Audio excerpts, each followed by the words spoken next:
Assalamualaikum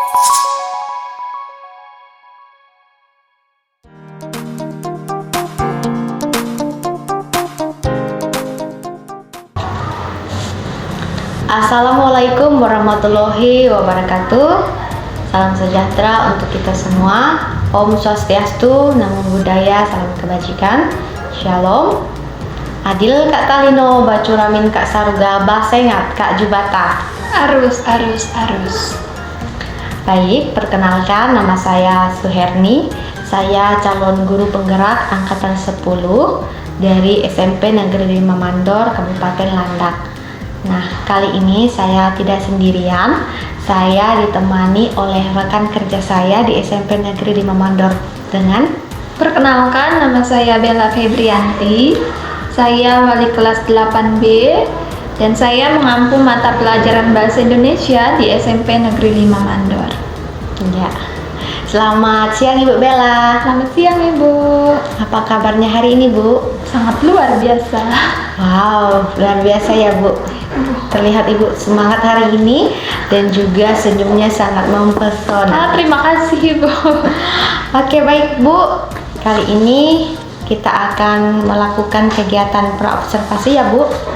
Jadi kegiatan praobservasi ini dilakukan sebelum Ibu melakukan kegiatan observasi.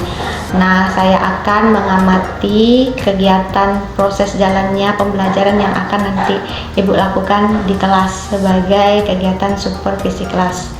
Nah, tujuan supervisi ini adalah untuk mengetahui dan mengevaluasi jalannya proses pembelajaran yang akan dilakukan pada pembelajaran di kelas nanti. Nah, kenapa praobservasi ini dilakukan? Yaitu sebagai kegiatan awal dilakukan observasi, supaya nanti Ibu lebih mempersiapkan diri dan kegiatan pembelajaran yang Ibu rancang boleh berpihak pada murid dan bisa melakukan pelayanan yang terbaik. Iya. Baik, sebelumnya Bu, saya mohon izin untuk mengajukan beberapa pertanyaan ya Bu. Siap Ibu. Pertama Ibu, tujuan pembelajaran yang ingin Ibu capai dalam kegiatan pembelajaran nanti seperti apa Bu?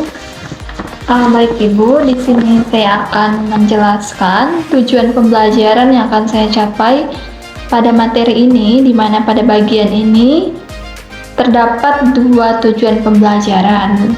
Tujuan yang pertama itu peserta didik mampu memahami pengertian dan ciri teks laporan hasil observasi dengan tepat. Sedangkan tujuan yang kedua itu peserta didik mampu mengidentifikasi informasi di dalam teks laporan hasil observasi yang dibaca dengan tepat. Oke, baik Bu. Jadi tujuan pembelajaran yang ingin Ibu capai yaitu memahami ciri teks hasil observasi dan juga mengidentifikasi ya. Ya benar. Nanti submaterinya pada mata pelajaran Bahasa Indonesia teks hasil observasi. Iya. Oke, baik Bu. Bagaimana dengan area pengembangan yang ingin Ibu capai di dalam pembelajaran nanti? Untuk area pengembangan yang ingin saya capai pada pembelajaran ini tidak terhilang itu aspek pengetahuan dengan keterampilan, di mana pada aspek pengetahuan di sini peserta didik itu diminta untuk berkolaborasi bersama-sama dalam menyelesaikan tugas dengan penuh tanggung jawab bersama kelompoknya maupun secara individu, di mana nanti di sini mereka diminta untuk bekerja sama menyelesaikan masalah yang diberikan oleh guru. Karena di dalam kelompok kan biasa terdapat pendapat yang berbeda-beda. Anak satu dengan anak dua maunya begini, maunya begitu. Nah, disinilah kita melihat bagaimana kerjasama mereka untuk memecahkan dan merumuskan masalah tersebut sehingga dapat menjadi suatu solusi dalam kelompok mereka. Tidak dilupakan juga Bu, sebelum pembelajaran mereka akan diminta untuk berdoa terlebih dahulu dan penguatan profil Pancasilanya terlebih dahulu Bu. Terus untuk keterampilan nanti pada akhir materi ini mereka diminta untuk melaksanakan praktik observasi, di mana nanti mereka akan mengamati pertumbuhan kacang hijau selama 7 hari. Nanti dalam pengamatan ini mereka saya minta mengamati 2, karena nanti kacang hijaunya akan ditanam dengan dua perlakuan. Perlakuan pertama, nanti mereka akan diminta menanam kacang hijau dengan pot di luar ruangan di mana terkena cahaya matahari langsung. Sedangkan perlakuan yang kedua, mereka menanam kacang hijau di dalam ruangan ditutup dengan kardus sehingga tidak ada cahaya matahari yang masuk. Setelah itu mereka saya minta mengamati dari hari pertama sampai hari ke-7 apa yang terjadi terhadap dua perlakuan kacang hijau tersebut. Nanti di akhirnya saya mau melihat mereka setelah pengamatan, kesimpulannya apa mereka dapatkan, apakah terdapat perbedaan pertumbuhan antara dua tanaman tersebut, begitu ya. Oke, baik Bu. Berarti area pengembangan yang ingin Ibu capai nanti pada aspek kognitif, pengetahuan, dan juga aspek keterampilan ya Bu? Iya, betul Ibu. Dengan hasil prakteknya. Iya, betul. Oke, baik Bu. Boleh tidak saya mendengar bagaimana rancangan pembelajaran yang akan Ibu terapkan di dalam kelas nanti? Untuk rancangannya sendiri Bu, ini kan menggunakan rancangan pembelajaran berdiferensiasi. Tapi sebelum itu, sebelum masuk kepada rancangan pembelajaran berdiferensiasi ini, saya telah memetakan terlebih dahulu konsep pembelajaran berdasarkan minat dan kemampuan anak. Jadi setelah dipetakan, jadi kita tahu anak ini sukanya belajar seperti ini, anak yang satu maunya belajar seperti ini, dan anak yang lain juga maunya seperti ini. Jadi nanti dalam proses pembelajaran ini terdapat beberapa menggunakan metode-metode pembelajaran seperti itu Bu. Jadi tidak hanya terfokus nanti kepada ceramah saja, tidak. Tapi ada juga nanti ada saatnya mereka menonton video, mendengarkan audio, juga melihat tayangan secara langsung seperti itu. Oke, baik Bu. Boleh tidak Bu Ibu menceritakan bagaimana proses berdiferensiasi yang akan diterapkan nanti? Apakah berdiferensiasi konten, proses, atau produk? Kalau di sini nanti untuk pembelajaran berdiferensiasinya sendiri Bu, untuk yang produk di sini kan tidak hanya menggunakan untuk yang konten ya Bu, tidak hanya menggunakan satu sumber belajar, yakni hanya buku teks saja, tapi nanti siswa akan belajar menggunakan, dimana saya sudah menyiapkan yang pertama itu PowerPoint. Karena nanti siswa tidak hanya menonton, membaca seluruh isi buku, tapi mereka dapat melihat ringkasan materi dalam bentuk PowerPoint yang menggunakan aplikasi Canva membuatnya, jadi ada beragam tayangannya nanti Bu. Terus mereka juga akan menyaksikan atau melihat secara langsung video terkait dengan materi ini. Saya akan tampilkan video, kemudian ada audio juga. Terus yang terakhir itu menggunakan alat peraga. Oke, berarti nanti penerapannya berdiferensiasi konten dengan berbagai sumber belajar ya Bu? Iya. Sedangkan berdiferensiasi prosesnya nanti seperti apa Bu?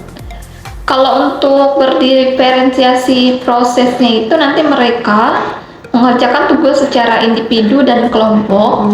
Setelah itu nanti mereka juga diminta untuk menyelesaikan tugas, di mana nanti saya akan memberikan tugas kepada masing-masing kelompok. Tapi nanti mereka diminta untuk menyebutkan bagian-bagian dari tanaman atau pohon atau buah. Setelah itu, setelah mereka menyebutkannya, nanti hasilnya mereka tempel di kertas karton, nanti ditempel di dinding kelas. Oke, menarik ya Bu. Berarti nanti akan ada pengintegrasian rancangan pembelajaran berdiferensiasi. Oke, bagaimana dengan kompetensi sosial dan emosional? Apakah akan Ibu munculkan di dalam rancangan pembelajaran nanti? Pastinya ada Ibu, karena nanti kan mereka diminta untuk bekerja sama menyelesaikan masalah-masalah itu, di mana pembelajarannya itu kan nanti harus berdasarkan struktur yang ada, berdasarkan kolaborasi yang ada. Jadi nanti mereka di sini berdiferensiasi sesuai plan pembelajarannya. Terus nanti juga anak-anak di sini dalam sosialnya itu kan nanti mereka kan akan bekerja sama dengan tim-tim mereka. Nah di sini masing-masing anak itu namanya ada kompetensi relasi. Jadi mereka bagaimana menyelesaikan masalah ini bersama timnya, dapat juga bertanya kepada tim lain. Nah disitulah kita melihat anak ini bisa tidak bersosialisasi, bisa tidak bekerja sama dengan kelompoknya, atau aktif tidak di dalam kelompoknya, seperti itu. Baik Bu. Menarik ya Bu, berarti rancangan pembelajaran yang akan Ibu gunakan nanti pembelajaran berdiferensiasi dan juga terintegrasi dengan kompetensi sosial dan emosional ya Bu ya. Bagaimana dengan model pembelajaran yang akan Ibu gunakan? Apa yang akan Ibu gunakan dalam model pembelajaran ini? Kalau untuk model pembelajaran itu sendiri sih Bu, karena kan ada buku teks juga, terus nanti mereka diminta juga membawa mungkin alat peraga dari bahan-bahan bekas yang ada, terus nanti juga saya menyiapkan bahan-bahannya juga, jadi nanti antara guru dan siswa juga saling bekerja sama untuk mempersiapkan pembelajaran ini. Berarti nanti model pembelajaran yang digunakan lebih ke pembelajaran yang berbasis masalah ya Bu ya? Iya betul. Berbasis masalah dengan metode diskusi juga sama dengan kelompoknya. Iya, kelompok. Oke, baik Bu, menarik ya. Terus boleh tidak Bu, saya ingin bertanya kembali, bagaimana dengan media yang akan Ibu gunakan? Tadi sempat akan menggunakan Canva juga ya? Iya, PT. Nah, selain itu apa yang akan Ibu gunakan medianya? Di sini untuk media sendiri, saya akan menggunakan yang pertama itu selain tadi PowerPoint dari Canva, juga menggunakan buku teks, tidak lupa juga buku siswa dan buku guru. Selanjutnya menggunakan PowerPoint, menggunakan infocus atau proyektor, kemudian menggunakan sound system juga yang didukung oleh sekolah, terus nanti yang terakhir menggunakan alat peraga sendiri. Karena di sekolah kita itu saya lihat terdapat beberapa tanaman bunga secara khususnya, jadi nanti saya dapat petik beberapa jenis bunga sebagai alat peraga yang disampaikan kepada siswa sehingga siswa dapat lebih menyerap pembelajaran dengan baik. Baik, berarti nanti pembelajarannya berbasis kontekstual juga ya Bu ya? Iya betul ya. Oke Bu, untuk kegiatan pelaksanaannya nih Bu, kira-kira kapan akan dilaksanakan penerapannya? Kalau untuk kegiatan ini pelaksanaannya nanti akan dilaksanakan pada hari Kamis depan Bu, pada tanggal 1 Agustus 2024, tepatnya di kelas 8B pada saat jam pertama sampai jam terakhir. Kebetulan itu jam saya dan saya juga sebagai wali kelasnya, jadi enak mengkoordinir secara langsung kepada mereka. Oke, baik Bu, berarti nanti saya akan datang kembali menemui Ibu di kelas secara langsung untuk melakukan supervisi kelas ya Bu. Siap Ibu. Jadi nanti saya akan mencatat hal-hal penting apa saja yang terjadi di kelas pada saat kegiatan observasi yang Ibu lakukan di kelas tentunya. Nah, nanti setelah kegiatan observasi ini selesai, kita akan melakukan kegiatan pasca observasi kembali bersama dengan pengajar praktik saya Ibu Septiani ya. Dan semoga nanti tujuan yang ingin Ibu harapkan ya, yaitu tujuan pembelajaran, area pengembangan yang ingin Ibu capai boleh terlaksana pada saat kegiatan observasi nanti. Oke, baik Bu, sebelum diakhiri percakapan ini, apa nih hasil percakapan yang Ibu dapatkan hari ini? Kalau untuk hasil percakapan yang saya dapatkan hari ini Bu, sebenarnya ada banyak sekali, tapi yang paling menonjol itu yang saya dapatkan di sini, di mana sebelum kita masuk kelas itu ternyata perlu persiapan yang matang. Di mana kita harus mempersiapkan segala sesuatunya agar ketika kita menghadapi siswa kita sudah jauh lebih siap. Nah, pada percakapan hari ini sangat membantu saya begitu Ibu, di mana di sini saya mempersiapkan medianya, saya mempersiapkan kelasnya dengan baik, terus mempersiapkan materinya juga. Makanya dengan bantuan ini sangat membantu saya ke depannya dengan mempersiapkan diri lebih baik agar pembelajaran saya dapat tercapai dengan baik. Luar biasa. Tetap semangat ya Bu. Tetap semangat juga untuk Ibu. Baik, terima kasih banyak Bu atas waktu dan kesempatan pada hari ini sudah bisa dilakukan percakapan praobservasi. Iya Ibu. Nanti semoga apa yang Ibu harapkan bisa terlaksana ya Bu. Amin. Dan pelaksanaan observasinya juga berjalan dengan lancar. Iya Ibu. Oke baik Bu, saya mengucapkan terima kasih. Sampai ketemu nanti di hari Kamis depan pada tanggal 1 Agustus 2024. Oke. Terima kasih kembali ya Terima Ibu. kasih, Bu. Selamat siang. Selamat siang. Oke baik, demikian percakapan praobservasi yang sudah kami lakukan. Salam untuk saya, Suherni. Dan saya Bella Febrianti. Assalamualaikum warahmatullahi wabarakatuh. Salam sejahtera untuk kita semua. Shalom. Adil Kak Talino, bocor amin Kak Saruga. Bahasa ingat Kak Jubatan. Arus.